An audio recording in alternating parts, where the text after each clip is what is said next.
पहले आप पहली बात सर कि आज मीडिया किसी भी घटना को लेकर लोकतंत्र की दुहाई देता है कि वो कितना इसमें लोकतंत्र होना चाहिए, लेकिन आज खुद मीडिया के भीतर कितना लोकतंत्र तांत्रिक है। मैं समझता हूँ कि आपने जो बहुत ही बुनियादी सवाल उठाया और जो आज के मीडिया की जो सबसे बड़ी समस्या है, वो समस्या यही है कि जो लोकतंत्र की सबसे ज़्यादा दुहाई देते हैं उनके अंदर खुद सबसे ज़्यादा लोकतंत्र का घाटा है।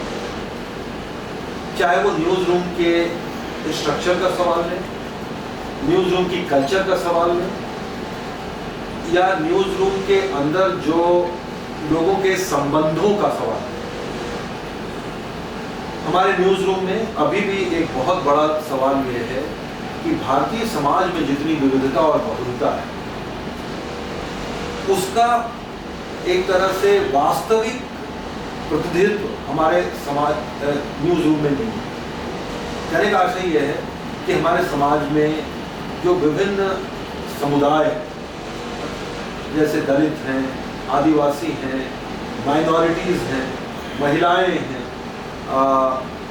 गरीब हैं, पिछड़े वर्गों के लोग हैं, वो जिस तादाद में हमारे समाज में हैं, उनके बीच से निकले हुए लोग हमारे न्यूज़ रूम में भी पत्रकार के रूप में बहुत कम है, जबकि उनकी संख्या बहुतायत में है हमारे समाज में।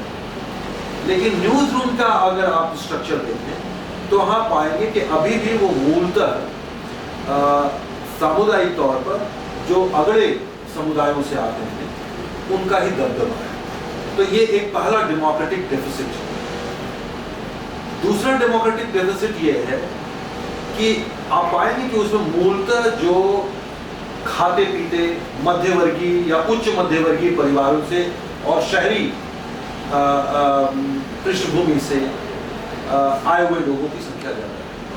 ग्रामीण, गरीब, कमजोर वर्गों के बीच से आए हुए लोगों की संख्या बहुत ज़्यादा है। उनको वहाँ तक पहुँचने का मौका नहीं मिलता। भाषा के स्तर पर भी देखें तो जो भारतीय भाषाओं के लोग हैं उनको जानने वाले, क्या उन्हीं को केवल जानने वाले लोगों के लिए न्यूज़ रूम में जगह कम है। ये भी एक डेमोक्रेटिक डेफिसिट है। डेमोक्रेटिक डेफिसिट का ही एक रूप ये भी है कि जिस समाज में 50% महिलाएं हैं, जिस देश में या किसी भी समाज में, तो महिलाओं की संख्या हमारे न्यूज़ रूम में अभी भी किसी भी न्यूज़ रूम में आप जाएंगे तो 15%, 20%, 25%, 30% से ज़्यादा नहीं। क्या कारण है कि आज भी हमारे जितने महत्वपूर्ण हिंदी के अखबार हों, अंग्रेजी के अखबार हों, टेलीविज़न चैनल हों, उसमें किसी में भी कोई आदिवासी संपादक नहीं है, कोई दलित संपादक नहीं है, कोई पिछड़े वर्ग का संपादक नहीं है, कोई महिला संपादक नहीं है हमारे हिंदी अखबारों में। क्या कारण? तो ये एक बड़ा सामुदायिक आधार पर, वर्गीय आधार पर एक डेफिसिट है। दूसरा डेफिसिट ये है कि जो हमारा न्यूज़ रूम है उसमें डेमोक्रेटिक कल्चर नहीं। डेमोक्रेटिक कल्चर से हमारा आशय ये है कि उसमें जो काम करने वाले पत्रकार हैं, चाहे वो सबसे छोटा रिपोर्टर हो, संपादक हो और संपादक हो, इनके बीच जो हायरकी वो हायरकी इतनी मजबूत है कि वहाँ डेमोक्रेटिक डिस्कशन, डेमोक्रेटिक रिलेशनशिप के लिए कोई गुंजाइश नहीं रह जाती। यानी एक पत्रकारिता जैसे पेशे में अगर लोगों को आप खुल करके अपनी बात कहने की आज़ादी न होनी, किसी बात से असहमत होने की आज़ादी न हो, खुल के किसी चीज़ पर बातचीत न होती हो, और senior junior, so called senior junior के नाम पर एक संपादक है, उनके आगे सब लोग सब झुकाए रहे, यानी एक व्यक्ति के विचार वहाँ हावी हैं और बाकी लोगों के विचारों को कोई उतना महत्व नहीं है। तो ये भी एक बहुत बड़ा डेमोक्रेटिक डेफिसिट है। ये भी डेमोक्रेटिक डेफिसिट है हमारे मीडिया का कि जो उसका ओनरशिप का स्ट्रक्चर है, जो ज़्यादातर बड़े कॉरपोरेट, बड़े पूंजी द्वारा कंट्रोल है। और एक ऐसे देश में जहाँ 78% लोग 20 रुपए से कम पर गुजारा करते हैं, और हमारे सभी मीडिया हाउसेस या जो कंपनियां हैं वो इस देश के जो 1% लोग हैं, या 1% से भी कम, 0.1% जो आबादी है, जो देश के सबसे सर्वोच्च शिखर पर है, जो सबसे ताकतवर है, उनके हाथ में। तो जाहिर है कि वो उनके ही हितों, उनके ही सरोकारों की चिंता ज़्यादा कर रहे हैं। तो ये भी उसका एक बड़ा डेमोक्रेटिक डेफिसिट है। तो मैं समझता हूँ कि मीडिया के ये जो डेमोक्रेटिक डेफिसिट हैं या जो उसका लोकतांत्रिक घाटा है, वो मीडिया के पूरे कैरेक्टर को प्रभावित करता है, उसके कंटेंट को प्रभावित करता है। इसलिए हमारे लिए बड़ी चिंता का और सरोकार का मुद्दा और विषय होना चाहिए। सर, आपने भाषा की बात की। आज जो मीडिया की भाषा है वो धार्मिक अंधभाव और पोंगापन वाली होती जा रही है, जबकि मीडिया का काम समाज को जागरूक करना है, शिक्षित करना है। तो ये मीडिया कर नहीं रही, इसको आप किस रूप में देखते हैं? मैं समझता हूँ कि ये भी एक बहुत सही आपकी क्रिटिसिज्म है, आलोचना है कि आमतौर पर हमारे जो मुख्य धारा के कॉरपोरेट अखबार हैं, टेलीविजन चैनल हैं, वो सभी एक तरह के पोंगापंथ को बढ़ावा देते हैं। ज्योतिष के बारे में छाप करके, सितारों के बारे में छाप करके, चंद्र ग्रहण लग रहा है तो चंद्र ग्रहण से हमारे जीवन पर क्या प्रभाव पड़ेगा, इसके बारे में बता करके, और तमाम पंडित और मुल्ला और मौलवी और धर्मशास्त्री और धर्मगुरुओं को बैठा करके उनको जिस तरह से एक समाज का, धर्म का अगुवा बना दिया जाता है और जिस तरह के कर्मकांडों को उनके जरिए बढ़ावा दिया जाता है। ये एक ऐसे देश में जिसने अपने संविधान के डायरेक्टिव प्रिंसिपल्स में ये लिखा हुआ है कि देश में वैज्ञानिक चेतना का प्रसार करने के लिए सरकार काम करेगी, और जाहिर है कि मास मीडिया भी वैज्ञानिक चेतना का प्रसार करने के काम करें। साइंटिफिक टेम्परामेंट हम डेवलप करें। बिना साइंटिफिक टेम्परामेंट के कोई भी सोसाइटी मॉडर्न नहीं हो सकती। और जो मास मीडिया है, जो देश को आधुनिक बनाने की, विकास की बातें करता है, अगर वो पोंगापंथ को बढ़ावा दे रहा है, इसका मतलब समाज को पीछे ले जाने की कोशिश है ना। जिस मध्य युग, अंधेर युग से बाहर हम निकल के आए हैं, जहाँ जिसको कहते हैं इनलाइटनमेंट के दौर से निकल करके आए हैं, हमें फिर से वापस वहीं ले जाने की कोशिश हो रही है।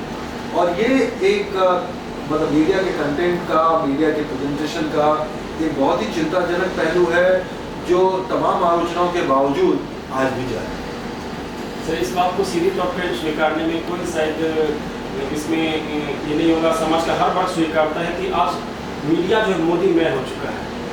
मीडिया के इस मोदी में होने को आप किस रूप में देखते हैं? उसकी वजह ये है कि आमतौर पर आप पाएंगे कि कोई पहली बात नहीं हो रहा।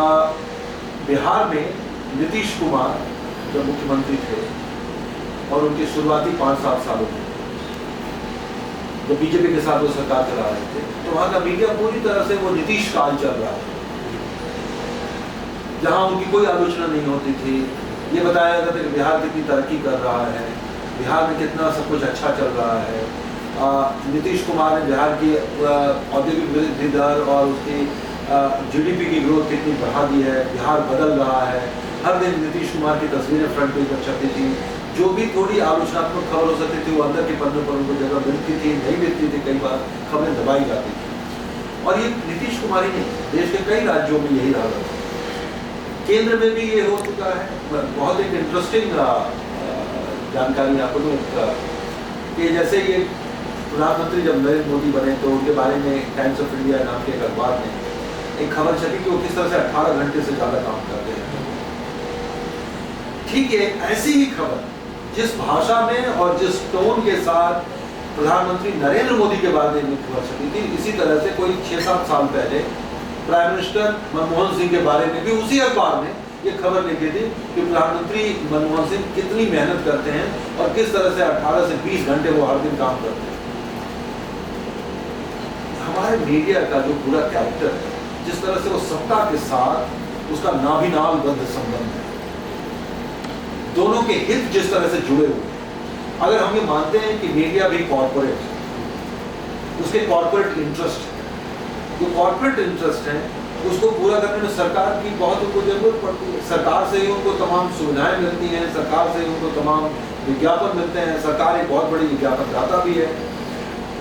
और जाहिर है कि प्रधानमंत्री नरेंद्र मोदी अब सत्ता में आ गए तो सब लोगों को लगता है कि उनके साथ अगर हम उनके करीब होंगे तो हमें शायद उसका फायदा मिलेगा। इसलिए उन सब के सुर बदल गए, सब एकदम तरफ से मोदीमय हो गए। दूसरी तरफ ये भी इसका एक पहलू है कि सिर्फ ओनरशिप ही नहीं, कॉर्पोरेट मीडिया ही नहीं, बल्कि उनका जो न्यूज रूम में काम करने वाले लोग, पत्रकार किस समुदाय से आते हैं, जिसके बारे में अभी हमने डेमोक्रेटिक डेफिसिट के बारे में बात की, वो उन्हीं मध्यवर्गीय समुदायों से आते हैं, जिस मध्यवर्गीय समुदाय ने खुल करके एक ऐसी सरकार के लिए, क्योंकि वो नाराज थे मनमोहन सिंह की सरकार से, उनको जो उम्मीदें थी मनमोहन सिंह सरकार से वो पूरी नहीं थी, तो उन लोगों ने सबने वोट किया। उसके हिस्से वो लोग भी, वो पत्रकार के बतौर उसी मध्य वर्ग से आते हैं, तो वो भी कहीं ना कहीं एक तरह से मोहित है, मुग्ध है नरेंद्र मोदी के प्रति। और जाहिर है कि वो अभी कोई भी क्रिटिकल सुर नहीं सुनना चाहते हैं, सभी वो चाहते हैं कि एक प्रधानमंत्री आए हैं और अभी नए आए हैं, बड़ी उम्मीदें लेकर के आए हैं, वायदे कर रहे हैं, काम कर रहे हैं, लगातार कुछ न कुछ करने की कोशिश कर रहे हैं, तो इसलिए इनका समर्थन किया जाता है। इसमें भी एक तरह से जो क्रिटिकल स्वर है या जो आलोचनात्मक सुर मीडिया का होना चाहिए, या जो हम डेमोक्रेसी में मानते हैं कि मीडिया का रोल एक एडवर्सेरियल होना चाहिए सरकार का, उसका एक उसके विरोधी पक्ष के रूप में होना चाहिए, तो वो रोल उसने फिलहाल त्याग दिया है। मेरा ये कहना है कि इसका कोई सरलीकरण नहीं करना चाहिए, और ये भी नहीं करना चाहिए कि केवल इसी सरकार के लिए, ये तमाम सरकारों के लिए होता है। आमतौर पर सरकारों के प्रति समर्पित रहते हैं। कई बार जो सरकारों के खिलाफ जो आवाज उठने लगती है मीडिया में, उसकी वजह भी कॉर्पोरेट्स के बीच का झगड़ा है। जब वो अपने अपने हितों के लिए कॉर्पोरेट लड़ने लगते हैं, तो जो कॉर्पोरेट के द्वारा ओन्ड मीडिया है वो भी अपनी आवाज तीखी करने लगते हैं, वो भी झगड़े करने लगते हैं, वो भी सरकार की आलोचना करने लगते हैं।